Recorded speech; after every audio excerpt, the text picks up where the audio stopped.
Welcome to Soil Remediation Site Development 2.0. First thing that we want to understand is what the impact of construction has on our job site in relation to the landscape. So we have a lot of work going on. They just expanded the garage, reconstructed this, and put stone veneer in the house. Since they put the stone veneer in the house, what they did, aside from compacting the soil, which is typical in construction, which means compacting, taking the air and the water holding capacity added, the mineral content of the soil. So now we have reduction in air spaces and water holding capacity, which means ability for plant roots to grow deep into the soil and succeed. Also, we could see this nice stonework was constructed with lime and mason sand. Of course, mason sand now was piled up all along here. So this is not typical for our area. Our area is predominantly clay loam and some variation on clay soils.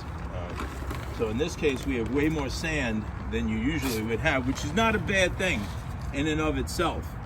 But that means that has altered the organic chemistry aspect of it. So the organic material is not exactly what we like. So even though we're planting predominantly native plants, shrubs in this case, this is phase one of this design. Right now we're just dealing with the soil conditions. So we're amending the soil conditions. This is soil remediation. There's no phytotoxic properties, so we're not doing phytoremediation, which is plants detoxifying the soil or making corrections to nutrient deficiencies or overabundance of things. We don't have invasive species exudating hormones into the soil, none of that. We have a change in the physical characteristics of the soil impacted by the construction, predominantly the coarse, sterile sand. So to enrich that, believe it or not, we're adding green sand. Green sand is mineral sand, comes from underneath the sea basically, and it's full of marine minerals, which are very precious for micronutrients to feed our new landscape. So in addition to that, we have used Azomite. Azomite is an enlivened rock powder, and what that's going to do is that's going to give us an electric charge and also improve the drainage. Whereas now we have Roto-till the existing compact soil, we have placed a composted topsoil, and you can see that there's a decent amount of clay in here. There's an awful lot of organic matter and material in here. When you get topsoil supplied locally, it's usually almost 50% organic matter, which is really too much to grow native plants, and it holds too much water. But by incorporating this into the existing sandy clay loam now, we're going to get a nice mix of soil that'll both be able to hold the moisture. Once again, we're looking to improve the physical characteristics of the soil with the super green sand, right? Again, OMRI listed. This is high value organics. This is true organic horticulture approved products, right? So we're looking for that. Biochar comes in several different flavors or varieties. In this case, this is a mined product, Mirimichi green, and activated charcoal is basically what biochar is. So once again, here's the Azomite. These are mined earth materials and minerals. Okay, that's going to enrich the soil. As you can see, they're showing fruit trees and so forth on here.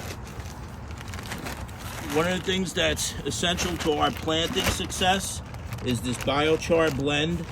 This is actually produced by Organic Mechanics. Organic Mechanics is our preferred provider. We are now sourcing biochar locally with worm compost. Worm compost is very valuable because that adds more nutrients that previously were lacking. Almost all our soils are lacking nutrients. They're lacking the original ideal components of the physical characteristics of soil. So we are correcting those deficiencies by starting off properly. We only rototill where necessary because we're basically doing no-till native planting. We decompact it and we're able to incorporate the higher organic matter value compost and topsoil into that. Then the same is true with a little bit of azomite, the enlivened green powers, the super green sand, the azomite. A little goes a long way, which is a good thing because it's expensive products. So the biochar mix here, the one that we applied, is a soil conditioner.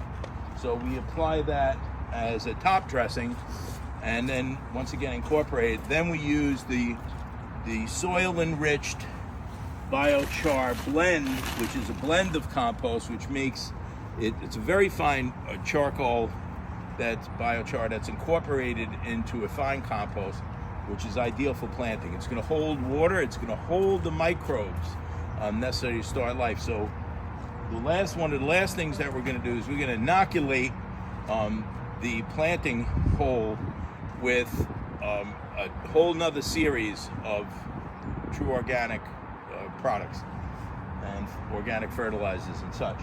But right now, this is going to give us all the prep that we need to place the plants, get the placement approved, and then start digging holes and planting. And here we are. This is a late fall planting, so we're basically doing dormant planting, although these things may root because it's 70 degrees in November, so they just may take off and get established. We're doing this post-construction, so this is an example of how you can significantly improve the sustainability and resilience and long-time performance by starting properly with your soil remediation.